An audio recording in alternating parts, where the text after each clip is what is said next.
So after having written down cost to company on a month-on-month basis, the next step that you need to do is to have it on an abstract manner, that is on an year-on-year.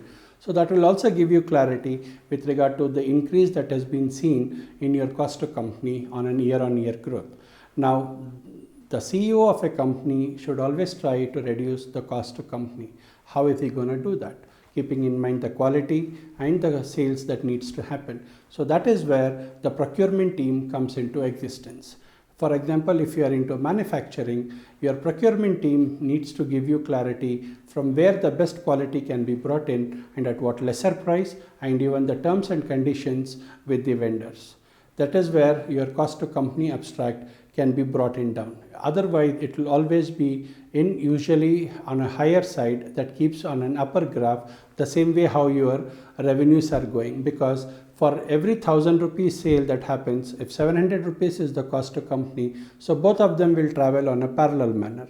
So the best part is when your strategy comes into existence, your revenues should keep going up and your cost to company should keep coming down. So the difference between these two gaps is where your profits are going to get maximized. So that is how you need to start looking in. That is where again you will go back to understand the roles and responsibilities. So if one individual who is there in operations, he should ensure that he is minimizing the operational cost.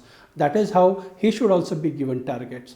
It's not just about the sales team getting the target. Each and every person in the company has to give his bit. That is where the company can go up. Otherwise, it is going to have a bad story.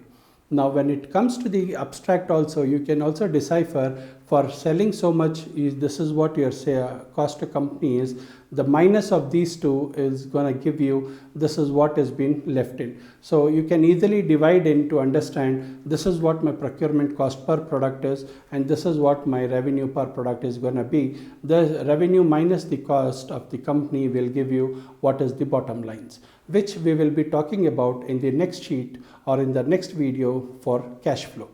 Now, before going there, let us also have one more thought process where this cost to company is going to be.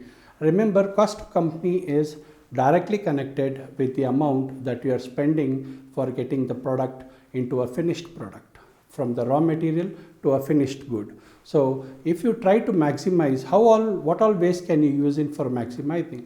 You can think of talking to the vendors, try to negotiate with them on the prices, second on the time that is to be taken to pay them, because the more time that you defer to pay, the better would be for the funds flow that would be there in your company's account. Otherwise, everything that happens in will automatically go out. Now remember, cost to company will also be in tandem with the business model. Like let's say you have a business model where you have a B2B wherein you manufacture and you sell it.